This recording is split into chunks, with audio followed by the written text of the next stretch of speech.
On the end of each of these words we've got the ER, so we've got temper, proper. You can give it a schwat sound, but you've got to remember to write ER.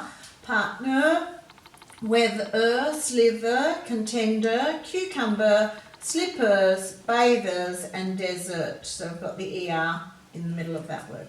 Okay, so temper, proper, they're quite easy. Partner, you've got the AR, R control vowel. Now weather, in here, if you say weather, you can hear the H after that W and you can feel the air when you say it if you hold your hand over your mouth. Now there are two other weathers too. This weather means a young male sheep, and this weather means the type of climate or what the day is, whether it's raining or sunny or whatever. Slither means to slide. It's got the TH in the middle there. Contender, no tricks. Q, you've got a long U sound there, so you're going to cut it. Come is a short vowel sound, so we're closing it with the M. Slippers, we've got a short vowel, so we're doubling the P. Bathers, A, you've got that long A sound there. And desert, you're going to split it there for that short vowel. Now, the other thing with desert, that actually says desert, and this one says desert. So just be careful of those two. It can be quite tricky. Now, what does temper mean? Temper is when you lose control of your emotions and you get angry. Proper means to do something the correct way. A partner means another person that you might be working with or you are with.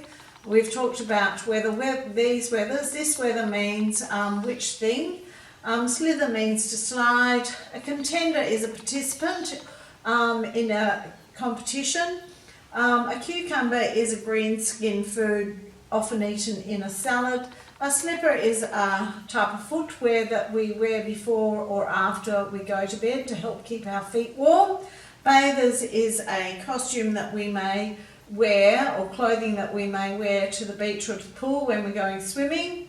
And a desert is a very open plain where there's not much plant growth, and it's usually quite hot during the day and can be quite cold at night. In these words we've got the ER ending it's a bit of a schwat sound, but you have to know to write ER. So we've got temper, proper, partner, weather, slither, contender, cucumber, slippers, bathers, desert. So the ER we tend to see it sound out is usually a schwat sound, which is a bit of a grunt sound. Temper, proper, partner. But if you say it correctly, it makes the spelling a lot easier. Now down here you have to fill in the sentences with the missing list word. That's quite easy.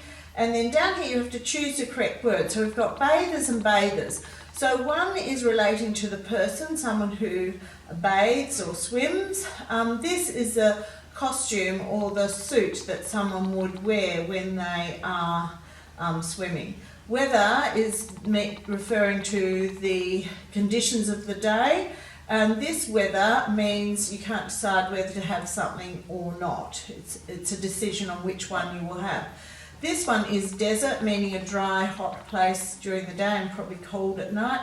And this is a dessert, which you have when you go out for dinner, or if you're lucky, you may have one at home after your main meal. So it's got the double S in it.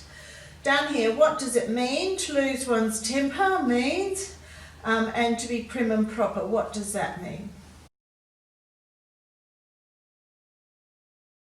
In these words, we've got them all ending with ER, which should be pronounced but we tend to give it a schwat ending, which is a grunt sound or an up sound.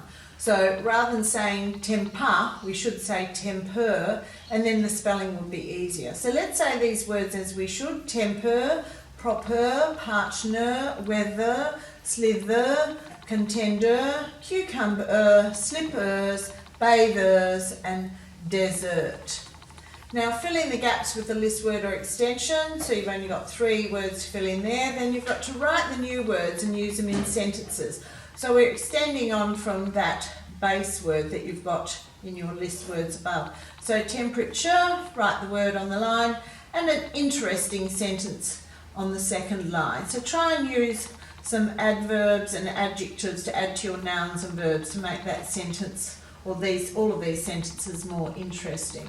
Down the bottom you just have to write 3 adjectives to describe slippers and bathers. So have a think about 3 words that would best describe a pair of slippers and write them there, and rather than just saying bathers in a story or a sentence, you could use some interesting adjectives which we want you to think about and list there. Independent and dependent clauses. An independent clause is a simple sentence. It makes sense when you read it. It contains a subject and a predicate. The subject is a noun, person, place or thing, and a predicate tells us what the subject is doing, and it always includes a verb.